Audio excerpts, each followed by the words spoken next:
ကိုပါတော့တိုက်တန်တွေထဲမှာဘသူကအတန်မဆုံးလဲအစင်လိုက်တတ်မှတ်ကြည့်ရအောင်နံပါတ်9ခွတ်ထက်ဝင်တင်တိုက်တန်သူကတနေ့ကိုအကြိမ်100မကအသွင်ပြောင်းနိုင်ပေမဲ့တကယ်တိုက်ပွဲမှာတော့အင်အားအနည်းဆုံးပါသူ့ရဲ့အထူးအခန်းကဏ္ဍကတော့ပစ္စည်းတည်ယူပို့ဆောင်ရေးနဲ့အကူအညီပေးရေးပဲဖြစ်ပါတယ်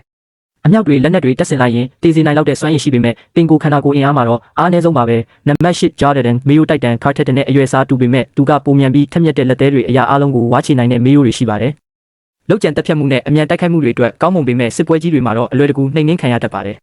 ဘရန်ကသူ့ကိုတံပရာတိညစ်တလူမျိုးအတုံးချသွားတာမှတ်မိကြမှာပါနံပါတ်9 Base Titans တာရဲတိုက်တန်ဒီတိုက်တန်ကတော့ပိုင်ရှင်အပေါ်မှာအများကြီးမူတည်ပါတယ်အလွန်တမာတဲ့တိရစ္ဆာန်ဖြစ်နိုင်တယ်လို့အလွန်အားနည်းတဲ့ကောင်လည်းဖြစ်သွားနိုင်ပါတယ်စိတ်ကလက်ထဲမှာတော့ကြောက်ခဲတွေကိုပစ်ခတ်တဲ့အဝေးပြစ်လက်နက်တစ်ခုလိုအရန်ကြောက်ဖို့ကောင်းပါတယ်သူ့ရဲ့မင်းမျိုးမင်းနွယ်သွေးကြောင့်တိုက်တန်တွေကိုအော်ဟစ်စေခိုင်းနိုင်တဲ့စွမ်းရည်လည်းရှိပါတယ်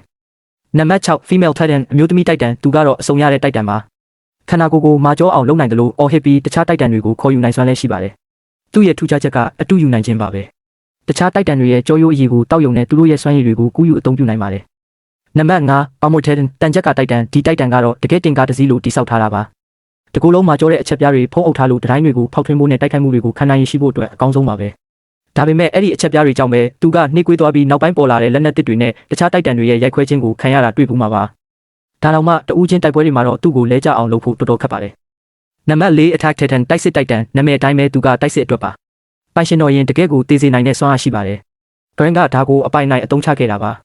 သူတိုက်တန်အဖြစ်4ချိန်မြောက်ပြောင်းလဲချိန်မှာတင်ရီနိုကိုအလဲထိုးနိုင်ခဲ့ပါတယ်ဒါရင်မကသေးဘူး Attack Titan မှာအနာဂတ်ကိုမြင်နိုင်တဲ့စွမ်းအားလည်းရှိပါတယ်နံပါတ်3 Colossal Titan အေယာမတိုက်တန်သူကတော့လမ်းလျှောက်နေတဲ့နျူကလ িয়ার ဘုံတစ်လုံးပါပဲသူ့ရဲ့ပောက်ကွဲမှုကဟီရိုရှီးမားမှာကြားခဲ့တဲ့မြူဘုံအတိုင်းအတာလောက်ရှိပါတယ်ပောက်ကွဲပြီးရင်တော့ဆက်တိုက်နိုင်ပါသေးတယ်အရန်နေပေမဲ့ထိရောက်တဲ့ view ဟာမရှိရင်သူ့ကိုအနိုင်ယူဖို့မဖြစ်နိုင်တဲ့လောက်ပါပဲနံပါတ်2 Warhammer Titan စစ်တူရင်တိုက်တန်ဒီကောင်ကတော့တကယ်ကိုထူးခြားပါတယ်